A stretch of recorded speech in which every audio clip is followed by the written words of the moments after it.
We came up with this song called Islands in the Stream, which was originally written for Diana Ross.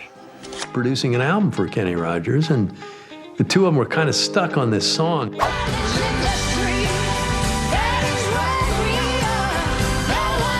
They were two legends from two different worlds. Kenny Rogers, the man with the velvet voice of country gold, and Barry Gibb, the falsetto genius who defined the sound of disco and heartbreak. In 1983, fate brought them together in a Nashville studio. What came out was Islands in the Stream, a song so perfect that it bridged pop and country forever. Islands in the stream, that is what we are. No one in But behind those harmonies, whispers began to grow. Some said Kenny Rogers couldn't stand the way Barry Gibb controlled every note. Others claimed Barry felt Kenny was ungrateful, that he'd taken their song, turned it into a hit, and never looked back. For years, neither of them spoke about it directly. Then, decades later, when Barry Gibb turned 79, he finally opened up, and what he said stunned fans who thought they knew the whole story. Was there really a feud between the last surviving BG and the gambler himself? Or was it something deeper, a friendship tested by fame, pride, and the weight of two colossal egos? You're about to hear the truth from the music, the memories, and the few words Barry finally dared to share. But first, a quick word for those who love stories like this one. You're watching RetroWaves, the home of the real stories behind the music that changed our lives. If you remember Islands in the Stream, or ever wondered what really went on behind that smile Kenny Rogers always wore, hit subscribe now, because here, every legend has a side you've never heard, until now. In the early 1980s, Kenny Rogers was unstoppable. He'd conquered country radio, crossed over to pop, and was selling out arenas around the world. But by 1982, he was chasing something different, a new sound, a way to stay fresh in a changing industry. At the same time, the Bee Gees, Barry, Robin, and Maurice Gibb, were fighting to save their reputation. After the disco backlash of 1979, radio stations refused to play their music. The brothers, once heroes of the dance floor, suddenly became the punchline of every disco is dead joke. So when producer and mutual friend Lionel Richie suggested that Kenny Rogers work with Barry Gibb on his next album, it sounded like a match made in heaven, or a potential disaster. The collaboration led to Eyes That See in the Dark, an album entirely written and produced by Barry Gibb and his brothers, and right in the middle of it was a song Barry had originally written for someone else, a song called Islands in the Stream. Pull me closer and I feel no pain every beat of my heart. At first, Rogers hated it. That's not rumor. It's something Kenny himself admitted in interviews. He told Billboard that after multiple takes, he told Barry, "I don't even like this song anymore." Barry didn't argue. Instead, he said something that changed everything. "You know what this needs? Dolly Parton." The rest became music history. The duet soared to 1 on the charts, and Kenny Rogers and Dolly Parton became an unstoppable pair. But according to some rumors, Barry Gibb was hurt that Rogers seemed to credit the success more to Dolly's presence than to the Bee Gees' songwriting. There's no solid proof of that, no interview, no document, just industry gossip from the era. Still, the tension between creative genius and performer has always been part of music's hidden stories, and fans began to wonder, did Kenny Rogers really appreciate what Barry and his brothers gave him, or did Barry feel used, like their comeback as songwriters was overshadowed by the man who sang their tune? Years passed. Kenny kept performing Islands in the Stream, while Barry focused on his family and legacy. They never worked together again. And for some, that silence spoke louder than words. But silence can mean many things: pride, grief, or simply moving on.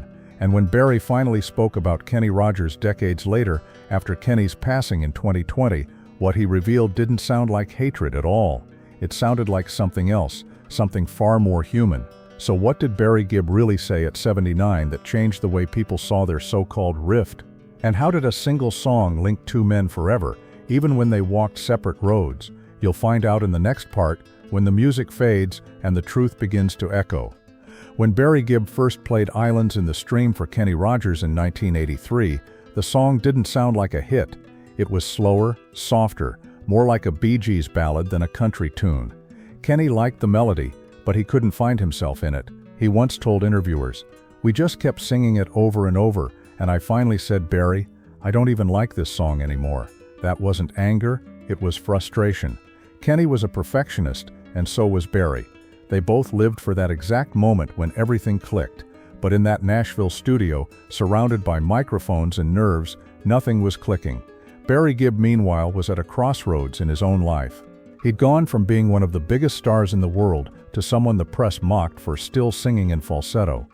This collaboration with Kenny was his chance to prove that the Gibb brothers could still write timeless music, even if they weren't the ones singing it. The story goes that Barry's brother, Maurice, noticed Kenny's frustration. He whispered to Barry, "He's lost in it. Let's make it his song, not ours." That's when Barry had the wild idea. What if Dolly sang it with him? It was an inspired risk, and when Dolly Parton walked into the studio that afternoon, the mood shifted instantly. Kenny's energy came back to life. Barry adjusted the key, and suddenly the song that wasn't working became magic. By the time they finished recording, Islands in the Stream had turned into one of the most iconic duets in music history. Do something to me that I can't explain. Topping not only the country charts, but also pop and adult contemporary. Yet even as the world sang along, the people who made it happen were walking away from the studio with mixed feelings. And some people whispered that Kenny and Barry left that day with more than just a hit. They left with quiet resentment. After Islands in the Stream hit #1, everyone celebrated, at least on the surface. Kenny was back on top, Dolly was dazzling the world, and Barry Gibb had reclaimed his reputation as one of the best songwriters alive. But success can be tricky. Behind closed doors, creative egos can clash even when the outcome looks perfect. Some rumors that surfaced years later claimed Barry Gibb felt undercredited for the song's success. Fans pointed out that while Kenny and Dolly became household names for performing it, the Bee Gees' contribution as songwriters often went unmentioned in interviews and award shows. To some it felt like déjà vu. The Gibb brothers had written hits for others before, only to see their names fade into the background. There's no confirmed report that Barry ever complained publicly. In fact, interviews from that era show him speaking proudly of Islands in the Stream and Kenny's performance. But music insiders, producers, engineers, and session musicians often recall that Barry wanted to stay true to the Bee Gees' sound, while Kenny wanted something more country, more his. One producer, Carl Richardson, who worked closely with both of them, later hinted that the sessions had a little push and pull. That's natural in collaboration, especially between two perfectionists. Still, fans began reading more into that push and pull, calling it a feud. As the years passed, the word rift started showing up in nostalgic music articles. Some fans believed the two legends had stopped talking altogether after the album's release, but here's the truth: there's no verified evidence of a falling out. They didn't publicly insult each other, and neither made bitter remarks in interviews. The rift existed more in the imagination of fans and tabloids than in reality. Yet, like all good myths, it stuck, and when Kenny Rogers passed away in 2020, people wondered if Barry would say anything at all. Would he speak up, or had their silence been the answer all along? When news broke in March 2020 that Kenny Rogers had passed away peacefully at home, the music world mourned. Dolly Parton cried on camera, country radio filled with tributes, but fans noticed something. Barry Gibb said nothing. Days turned into weeks, and still no public statement. For some, it felt like confirmation of the old rumors, that maybe Barry was still holding on to something. Music blogs ran headlines like, "Why has Barry Gibb stayed silent on Kenny Rogers' death?" But behind that silence was something far more complicated. Those close to Barry say he was deeply affected, but he's never been the kind of man to grieve in front of cameras. He had lost all three of his brothers, Andy, Maurice, and Robin. And by the time Kenny passed, Barry had become the last man standing from his golden era. To him, death wasn't news anymore. It was a wound that never stopped reopening. He'd often said in interviews that fame didn't matter without the people who made it worth living. So when Kenny died, Barry's quiet wasn't anger, it was grief. A few weeks later, Barry finally shared a short message. He posted a tribute saying Kenny was a gentleman and a dear friend, and called Islands in the Stream one of the proudest moments of his songwriting career. No mention of feuds, no bitterness, just gratitude. Still, some fans, especially online, wondered if the two men had ever reconnected before Kenny's death. But one thing became clear. Even in silence, Barry carried the weight of that era, and at 79, when he finally spoke openly about it, The truth sounded nothing like what people expected. In a 2024 interview, Barry Gibb was asked about the collaborations that shaped his legacy, from Barbra Streisand to Dionne Warwick, from Diana Ross to Kenny Rogers. When the interviewer mentioned Islands in the Stream, Barry paused. His voice softened. He said, "That song changed a lot for me. It reminded me that music still connects people, even when times change." Then came the question, was it true you and Kenny didn't always see eye to eye? Barry smiled faintly. He didn't dodge it, he faced it head on. He said Kenny was a perfectionist, and so was I. Sometimes that makes sparks, but it also makes something beautiful. There was never bad blood, just two people who cared too much. It was the clearest answer he'd ever given. No feud, no secret resentment, just creative tension, the kind that makes music timeless. He even went further, revealing that after the song's success, Kenny sent him a handwritten note saying, "You gave me one of the greatest gifts of my career." Barry said he kept that note for years. He didn't show it publicly, he didn't have to. It meant more to him than any headline ever could. What fans never knew is that Barry Gibb often defended Kenny privately. According to people close to him, verified through multiple interviews, Barry once said, "Kenny made that song his own. That's what a real artist does." It wasn't resentment, it was respect. Of course, rumors will always linger. They're part of the mythology that follows legends. But in that one quiet interview at 79, Barry gave fans closure. He reminded the world that sometimes silence isn't bitterness, it's dignity. And that a so-called rift can actually be the reflection of two men who were too proud, too passionate, and too similar to ever need to explain themselves. The truth wasn't scandal, it was simply human. But what Barry said next about how he felt when he heard Islands in the Stream again after Kenny's death would bring even the interviewer to tears. Years after the world stopped dancing to disco and started mourning its icons, one voice still carried through the quiet, Barry Gibb's. And when he finally spoke about Kenny Rogers, the words didn't sound like a confession, they sounded like closure. He told the interviewer, "When you've lived long enough, you start realizing how many people shaped your journey. Kenny was one of them." He paused for a long time after that sentence, almost as if weighing what it meant to say it out loud. Barry explained that the day Islands in the Stream hit #1, he and his brothers were in disbelief. For the Bee Gees, it was their first global hit since the disco backlash. For Kenny, it was a return to the charts after a lull, and yet Barry admitted he didn't celebrate. He said he went home, sat at his piano, and wondered whether people would ever hear the song as their creation or just another country hit. "That was my ego talking," Barry said with a small smile. But ego fades, music doesn't. He shared that when he finally saw Kenny perform the song live with Dolly Parton in Las Vegas, he felt proud and, surprisingly, relieved. It was no longer his to worry about. Kenny had taken it and made it eternal. Then Barry's voice dropped lower. "I think we misunderstood each other back then," he said softly. "We were both perfectionists. We both needed control. But control doesn't make a song live. Love does." Those words echoed through the interview room.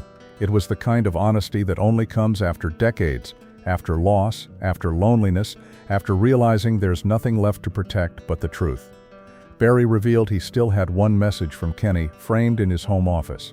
The note, verified through a photograph later shared by his biographer, read, "To Barry, you gave me a song that will outlive us both. Thank you, my friend." He looked at it during the interview and said quietly, "I guess he was right." There were other stories he could have told, rumors that producers and musicians loved to trade. One claims Barry once asked Kenny to try the song his way, leading to a brief argument about tempo. Another suggests Kenny wanted to remove one of Barry's background harmonies, but there's no verified evidence of either dispute, just whispers that grew in retelling. Barry himself laughed when asked about those tales.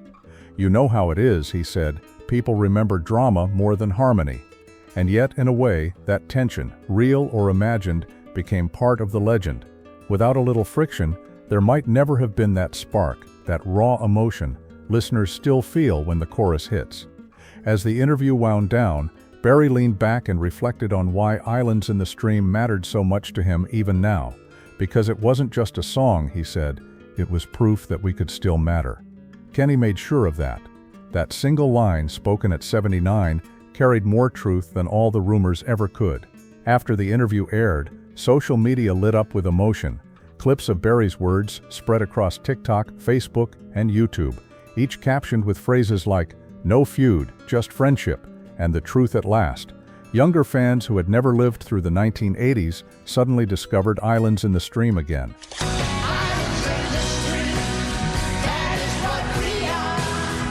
Streams skyrocketed. For a few weeks, that old duet was reborn on playlists across generations. Barry didn't chase the attention. He never does. Instead, he returned to his quiet routines, family dinners, studio tinkering, and long walks on his Miami property. But those close to him said something had changed. He smiled more when the song played. He no longer skipped it on the radio.